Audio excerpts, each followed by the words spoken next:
Fluffy, the Forest Cat. Chapter 1. Fluffy and Minnie. Fluffy was a forest cat, a black and white tuxedo cat, the kind of cat who liked to hide in bushes. Many who saw him called him a scaredy cat because he would often run away. But just because Fluffy was a quiet cat, it didn't mean he wasn't also a brave cat.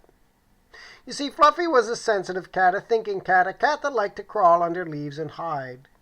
He spent his days watching. He spent his days dreaming. And yes, sometimes he was all alone. But he was also a cat with a little heart of green.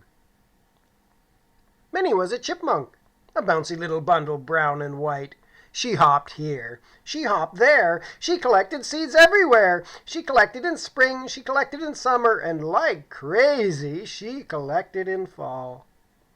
Minnie was a playful bubble that neatly packed all she could find into her hidden home. She spent her days busy, and no, she was never lonely, or so she thought. This is partly the story of how Fluffy ran away from the city. You see, city people wanted to rescue him, even though Fluffy liked to live on his own. They chased him. They caught him. They put this pretty tuxedo cat in their house. They saved Fluffy in the same way Minnie saved seeds that fell from the trees. But Fluffy was a forest cat, a cage-escaping trickster cat, a black and white tuxedo cat who one day would come to live by a mountain lake where branches brushed soft against gentle ground. It would be the perfect place for a forest cat. This is also partly the story of how Minnie learned to slow down and not be so afraid. You see, Minnie ran all day long, and mostly she ran because she was afraid.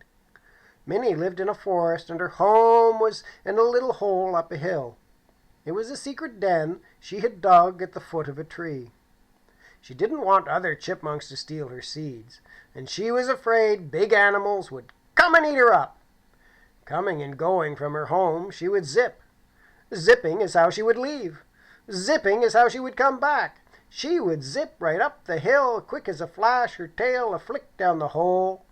And if you were very, very careful, watched very, very quietly, after she disappeared into the ground, you would see her little nose pop up, and two bright brown eyes would check to see if anyone had learned the secret of her hidden seeds. Both Fluffy and Minnie had been born wild. Only Fluffy had been born wild in the city, and Minnie had been born wild in the country. So when they met, they didn't quite know what to think of each other. Fluffy was a cat, a forest cat, a thinking cat, a cage-escaping trickster cat. Minnie was a chipmunk, a seed-collecting monk, a zipping back-and-forth monk, a chip with two bright brown eyes and a soft little nose. Fluffy was supposed to eat Minnie for his supper. Minnie was supposed to run away and hate cats of all kinds.